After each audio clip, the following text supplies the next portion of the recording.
قال الله تبارك وتعالى في القرآن المجيد أقم الصلاة لدلوك الشمس إلى غسق الليل وقرآن الفجر إن قرآن الفجر كان مشهودا وقال النبي صلى الله عليه وآله وسلم فإن صلحت فقد أفلح وأنجح وإن فسدت فقد خاب وخسر رواه الترمذی۔ حمد و ثنا اللہ وحدہ لا شریک کی ذات کے لیے، بے شمار لاتعداد درود و سلام سید الاولین والمرسلین امام الانبیاء محمد الرسول اللہ صلی اللہ علیہ وآلہ وسلم کی ذات اقدس مقدس مطہر کے لیے۔ تلاوت کردہ آیت میں اللہ تبارک و تعالی نے نماز فجر کے حوالے سے رہنمائی کی ہے۔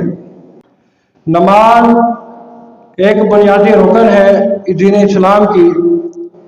جب نماز ٹھیک ہے تو سارے اعمال درست ہیں، اگر انسان کی نماز خراب ہے تو سارے کے سارے اعمال ہی خراب ہیں۔ نبی کریم صلی اللہ علیہ وسلم نے فرمایا، اسی نماز کے متعلق فرمایا فَإِن صَلُحَتْ فَقَدْ أَصْلَحَ وَأَنْجَحَ، فرمایا کہ جس بندے کی نماز درست ہوئی وہ بندہ کامیاب بھی ہو گیا اور نجات بھی پا گیا، اور جس بندے کی یہ نماز کا عمل ہی اس کا خراب نکلا فقد خاب وخسر، اس بندے نے نقصان اٹھایا، اس کے لیے خرابی ہے، بربادی ہے۔ یہ اللہ کے رسول صلی اللہ علیہ وآلہ وسلم نے ہمیں بتلایا ہے۔ اور نماز فجر اور نماز عشاء یہ دو نمازیں ہیں جو اندھیرے کے وقت پڑھی جاتی ہیں، اور یہی نمازیں تقریباً ہمارے مسلمانوں پر بہت بھاری نظر آتی ہیں آج کل کے دور میں، جبکہ صحابہ کرام رضوان اللہ علیہم اجمعین تو ٹھنڈے پانی سے بھی وضو کیا کرتے اور نمازوں میں پہنچتے، لیکن آج اتنی سہولیات ہونے کے باوجود گھر گھر میں گیس بھی ہے، گیزر بھی ہے، اتنی سہولت ہونے کے باوجود ہم نماز سے دور ہیں۔ اللہ کے رسول صلی اللہ علیہ وسلم نے فرمایا لیس صلاۃ اثقل علی المنافقین من الفجر والعشاء، فرمایا کہ وہ لوگ منافق ہیں جن پر عشاء اور فجر کی نماز بھاری ہے۔ آپ اندازہ کریں، فرمایا کہ منافقوں کے علاوہ کسی اور پر یہ نماز بھاری نہیں، صرف منافقوں پر ہے۔ اب جو پڑھتے ہی نہیں ہیں عشاء فجر تو دور کی بات، دوسری بھی نہیں پڑھتے، ان کو کیا کہا جائے گا؟ جبکہ اللہ کے رسول صلی اللہ علیہ وسلم فجر اور عشاء جو مشکل ہے اس میں بڑا مشکل ہے، اور رات کو خاص کر کے مولویوں نے عشاء کی نماز سے ڈرا کے رکھ دیا جی 17 رکعت ہے۔ اللہ رب العالمین کی طرف سے جو فرض ہے وہ 4 فرض ہے عشاء کے۔ اللہ کے رسول صلی اللہ علیہ وسلم نے 2 سنتیں پڑھی اور 3 وتر تہجد کی نماز کے ساتھ پڑھی جانے والی نماز ہے۔ لیکن اگر خدشہ ہو کہ آنکھ نہیں کھلتی تو آپ عشاء کے ساتھ پڑھ سکتے ہو، 1 پڑھو یا 3 پڑھو۔ تو ہم نے اس کو 17 بنا کر لوگوں کو ایسا ڈرایا کہ لوگ نماز سے ہی دور ہو گئے کہ یار سارا دن تھکے ہوئے مزدوری کر کے اب کون پڑھے گا، چھوڑو 17 رکعتیں، نرم گرم بستر لو اور سو جاؤ۔ جبکہ اللہ کے پیغمبر صلی اللہ علیہ وسلم کی سنت کے مطابق جو رکعت ہے وہ 7 بنتی، آپ اندازہ کر، یا 9، 1 وتر پڑھو تو 7 ہے، 3 وتر پڑھو تو 9 رکعت ہے۔ کہاں 17 رکعت اور کہاں 7 یا 9 رکعت۔ اور فجر کی نماز کی اگر اہمیت کو ہم جان لیں تو اللہ کے پیغمبر صلی اللہ علیہ وسلم کی یہ ایک حدیث ہی کافی ہے جو صحیح بخاری کے اندر موجود ہے۔ اللہ کے نبی صلی اللہ علیہ وآلہ وسلم نے فرمایا کہ وَلَوْ يَعْلَمُونَ مَا فِي التَّهْجِيرِ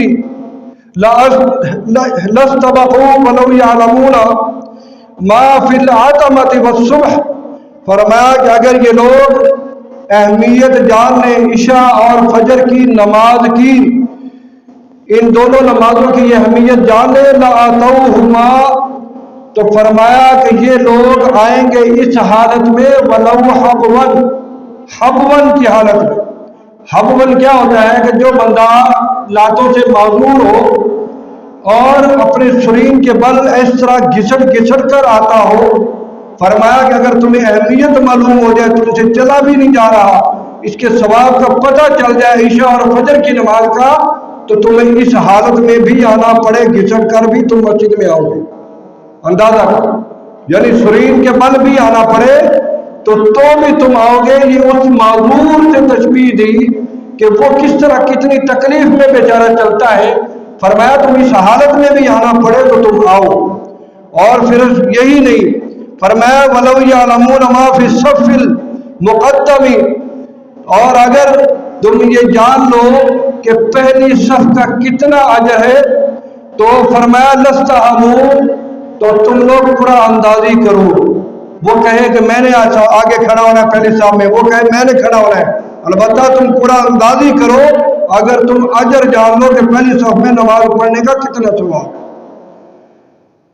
عشاء اور فجر کا کتنا اجر، اور پھر پہلی رکعت میں نماز پڑھنے کا کتنا اجر۔ اگر یہ اہمیت جان لو،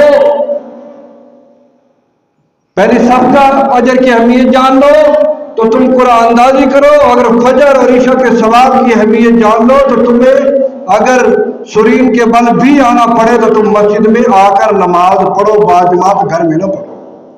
یہ اللہ کے رسول صلی اللہ علیہ وسلم کا فرمان ہے، صحیح بخاری کی حدیث۔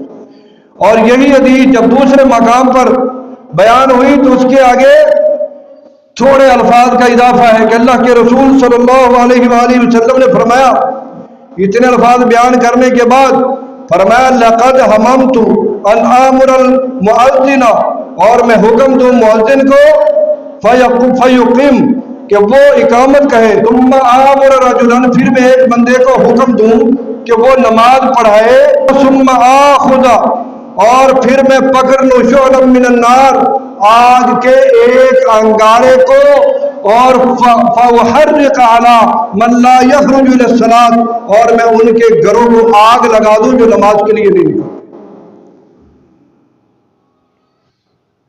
آج ہم چھوٹی سی بات کریں، لیکن مولوی بڑا سخت، مولوی نہیں سخت، اللہ کے بندوں، مولوی تمہیں بتاتے ہیں نماز پڑھو۔ اللہ کے نبی اس سے بڑھ کر کون سے سخت الفاظ ہیں؟ ہم تو صرف دروازے پہ جا کر بولتے بھائی اذان ہوگی نماز کے لیے آؤ، تو ہم سخت۔ اللہ کے نبی فرماتے ہیں میں ان کے گھروں کو آگ لگا دوں جو نماز کے لیے نہیں آتے۔ کتنے سخت الفاظ ہیں، ہم تو کہنے پر سخت ہو جاتے ہیں، اللہ کے نبی تو آگ کا بول رہے ہیں، ہمیں پرواہ ہی نہیں ہوتی۔ فرمایا میں ان کے گھروں کو آگ لگا دوں جو نماز کے لیے نہیں نکلتے۔ مسلمانوں سنو، کس بات کے مسلمان ہو تم؟ یہودی بھی سو رہا ہے، ہندو بھی سو رہا ہے، بھیل کولی بھی سو رہا ہے، مسلمان بھی سو رہا ہے۔ اللہ کے پیغمبر صلی اللہ علیہ وسلم کو بتایا گیا کہ فلاں بندہ سورج نکلنے تک سویا رہتا ہے، فجر کی نماز کے لیے نہیں اٹھتا، فرمایا کہ اس کے کان میں شیطان نے پیشاب کر دیا۔ بتاؤ، اللہ کے نبی صلی اللہ علیہ وسلم نے کتنی سخت وعید بیان کر دی اس کے لیے۔ جو فجر کی نماز کے لیے نہیں اٹھتا اس کے کان میں شیطان نے پیشاب کیا ہے، اس وجہ سے وہ مجلسی میں نہیں اٹھتا۔ ہم جنت میں جانے کے لیے تیار ہیں کہ اللہ کے نبی صلی اللہ علیہ وسلم ہمارے بازو سے پکڑ کر جنت میں لے جائے، حوض کوثر کا پانی اپنے ہاتھ سے پلا دے۔ ہمارا ایسا پکا ایمان ہے کہ ہم جنت میں جائیں گے۔ وہ ایمان ہمیں جنت میں لے کر جائے گا جو تمہیں گھر سے اٹھا کر مسجد میں لانے کے لیے تیار ہے۔ اتنے کمزور ایمان کے ساتھ جنت میں جانا ناممکن ہے میرے بھائیوں، یہ صرف نماز کا معاملہ ہے۔ لیکن اگر اپنے عقیدے پہ تھوڑی نظر دوڑائے تو اللہ کے ساتھ کس قدر شرک ہو رہا ہے کہ وہ کام تو اللہ کر ہی نہیں سکتا جو یہ بزرگ کر رہے ہیں۔ نعوذ باللہ ثم نعوذ باللہ۔ اتنے الفاظ ان کافروں کو بھی جسارت نہیں کرتے، وہ بھی یہ الفاظ کہنے کی جسارت نہیں کرتے۔ کفار حضرات بھی اور یہودی بھی عیسائی بھی ہو سکتا ہے انہوں نے اتنے سخت الفاظ نہ کہے ہو جتنے آج ہمارے مسلمانوں نے عقیدے گھڑ کر اور ان سے بھی بڑھ کر 2 قدم آگے نکلتے۔ یہ نماز کا معاملہ ہے، اللہ کے رسول صلی اللہ علیہ وآلہ وسلم نے کیا فرمایا؟ ذرا غور کرنا. اللہ کے پیارے حبیب صلی اللہ علیہ وآلہ وسلم فرماتے ہیں، فرمایا کہ شیطان آدمی کے سر کے پیچھے رات میں سوتے وقت 3 گرے لگا دیتا ہے، اور ہر گرہ پر یہ پھونک لگا دیتا ہے کہ سو جاؤ، ابھی بہت رات پڑی ہے. پھر اگر کوئی بیدار ہو کر اللہ کی یاد کرنے لگا تو ایک گرہ کھل جاتی ہے، پھر جب وضو کرتا ہے تو دوسری گرہ کھل جاتی ہے، پھر اگر نماز پڑھے تو تیسری گرہ بھی کھل جاتی ہے، اور وہ مکمل شیطان سے آزاد ہو جاتا ہے. اور صبح کے وقت وہ آدمی چاقو چوبند خوش مزاج رہتا ہے، ورنہ سست اور خبیث النفس رہتا ہے. اگر نماز کے لیے نہیں اٹھا تو اللہ کے پیغمبر نے فرمایا یہ خبیث النفس ہے، یعنی یہ خبیث ہے. اللہ کے پیغمبر نے اس بے نماز کو خبیث کہہ دیا جو فجر کی نماز کے لیے نہیں اٹھتا. آج اگر کسی کو مذاق میں بھی کہے تو آگے جناب ناراضگیاں ہو جاتی ہے. اللہ کے پیغمبر نے فرمایا جو فجر کی نماز کے لیے نہیں اٹھا خبیث النفس، یعنی یوں سمجھو جو بے نماز ہے فجر کی نماز کے لیے نہیں اٹھتا، 9 بجے تک سویا رہتا ہے، اللہ کے پیغمبر صلی اللہ علیہ وسلم کی زبان کے مطابق وہ خبیث شخص ہے. اس واسطے اللہ دے بندیو نماز دے واسطے آؤ. اللہ دے پیغمبر صلی اللہ علیہ وسلم جو حدیث سیدنا عبداللہ بن مسعود رضی اللہ عنہ کو مروی صحیح بخاری دے اندر موجود کہ اللہ کے پاک پیغمبر صلی اللہ علیہ وسلم کے سامنے تذکرہ کیا گیا ایک بندے کا کہ وہ فجر کی نماز گزر گئی، سورج نکلنے تک سویا رہتا ہے، اٹھا نہیں. فرمایا اس کے کانوں میں شیطان نے پیشاب کر دیا. فرمایا بال شیطان فی اذنہ، فرمایا شیطان نے اس کے کانوں میں پیشاب کیا ہوا ہے، اس لیے وہ سویا ہوا ہے. اب اندازہ کرو. اب چند باتیں میں آپ کے سامنے عرض کروں گا، وقت بھی کم ہے. یہ پہلے بھی ایک دفعہ یہ موضوع بیان ہو چکا کہ فجر کی نماز کے فائدے کتنے ہیں. ہم تو سوئے رہتے ہیں، ہم دنیا کو ترجیح دیتے ہیں. فجر کی سنتوں کے بارے میں اللہ کے پیغمبر صلی اللہ علیہ وسلم نے فرمایا فجر کے فرضوں سے یعنی جماعت سے پہلے پڑھی جانے والی جو 2 سنتیں ہیں، خیر الدنیا وما فیہا، وہ دنیا اور جو کچھ دنیا کے اندر ہے اس سے بہتر ہے. فجر کی جماعت کے لیے آپ آئے، جماعت سے پہلے وہ 2 سنتیں پڑھی، جو سمجھو جو کچھ دنیا اور دنیا میں ہے اس سے بہتر آپ نے وہ عمل کر لیا. کہاں یہ عمل، کہاں ہم صرف تھوڑی دیر کے سکون کے لیے. اتنی لمبی سردی کی راتیں اللہ کی بہت بڑی نعمت ہے کہ ہم اٹھیں فجر سے 10 منٹ پہلے اٹھ کر وضو کر کے 2 نفل کمر کا پڑھ لیں. اللہ کے پیغمبر صلی اللہ علیہ وآلہ وسلم نے فرمایا من صلی الصبح فهو فی ذمۃ اللہ، جو فجر کی نماز جماعت کے ساتھ پڑھتا ہے وہ اللہ کے حفظ اور امان میں آ جاتا ہے. اس کی حفاظت کا ذمہ اللہ تعالیٰ لے لیتا ہے. وہ جی ایکسیڈنٹ ہوا تو مر گیا، بھلے ایسے بھی مر جائے گا، اس کی موت پاکیزہ ہے اگر اس نے نماز فجر کی جماعت کے ساتھ پڑھی. اگر کانوں میں لگی ہوئی اور وہ ڈسکو سنتے سنتے مر گیا تو پھر انجام آپ خود ہی بہتر جانتے ہو، ہمیں وضاحت کرنے کی ضرورت نہیں. سیدنا عثمان بن عفان رضی اللہ عنہ سے مروی خلاصہ بیان کرتا ہوں تاکہ ساری باتیں بیان ہو جائیں. فرماتے ہیں کہ اللہ کے رسول صلی اللہ علیہ وآلہ وسلم نے فرمایا جو بندہ عشاء کی نماز جماعت کے ساتھ پڑھے اور صبح فجر کی نماز جماعت کے ساتھ پڑھے، رات کو کے تہجد نہیں پڑھی، جماعت کے ساتھ عشاء کی نماز، جماعت کے ساتھ فجر کی نماز، گویا کہ اس نے ساری رات اللہ کی عبادت. کتنا بڑا اجر. کوئی کہے گا 1 گھنٹہ تم صبح کام کر دو 1 گھنٹہ شام کو کر دو پوری مزدوری تم کا، کہے گا نہیں، کبھی بھی نہیں. اگر آپ 2 گھنٹوں میں پوری مزدوری کا بھی کام کرتے ہو تب بھی وہ پوری نہیں دے گا. یہ اللہ تعالیٰ کی طرف سے یہ پیکج ہے کہ صرف عشاء کتنے منٹ لگتے ہیں. ہمارے تو نماز بھی وہ پڑھتے سنت کے مطابق 7 یا 9 رکعت عشاء کی، 4 فرض 2 سنتیں، اس کے بعد 1 وتر پڑھو یا 3 پڑھو، اور 4 رکعت فجر کی 8 منٹ جماعت کے لگا لو اور 2 یا 3 منٹ 2 سنتوں کے لگا لو. چلو جی 15 منٹ لگاؤ، 15 وہ اور 15 عشاء کے آدھا گھنٹہ پوری رات عبادت کا ثواب. کتنی بڑی فضیلت. اور اسی طرح اللہ کے رسول صلی اللہ علیہ وسلم نے فرمایا، انس بن مالک حدیث کے راوی ہیں، جامع ترمذی کی حدیث ہے، فرمایا جو بندہ فجر کی نماز جماعت کے ساتھ پڑھے پھر اپنی نماز کی جگہ پر بیٹھا رہے، جب سورج بلند ہو جائے 2 نفل اشراق کے پڑھ لے اس کو اتنا ثواب ملے گا جیسے کسی بندے نے حج اور عمرہ کیا. حج اور عمرے کے برابر ثواب اللہ کے نبی نے بتایا، یہاں کے کسی مولوی نے نہیں. فجر کی 2 سنتیں یہ بیان ہو چکا. رکعت الفجر خیر من الدنیا وما فیہا، دنیا جو کچھ دنیا میں اس سے بہتر ہے فجر کے فرضوں سے پہلے پڑھی جانے والی 2 سنت. اسی طرح اللہ کے رسول صلی اللہ علیہ وآلہ وسلم نے فرمایا جو بندہ فجر کی نماز جماعت کے ساتھ پڑھے اور پھر جتنی دیر اپنی اس نماز والی جگہ پر بیٹھا رہے گا رحمت کے فرشتے اس کے لیے دعا کرتے رہے اللہم اغفر لہ اللہم اغفر لہ اللہم اغفر لہ، اے اللہ اس کو بخش دے، اے اللہ اس کو بخش دے، اے اللہ اس کو بخش دے. جس کے لیے بخشش کی دعا فرشتے مانگے اور کیا چاہیے.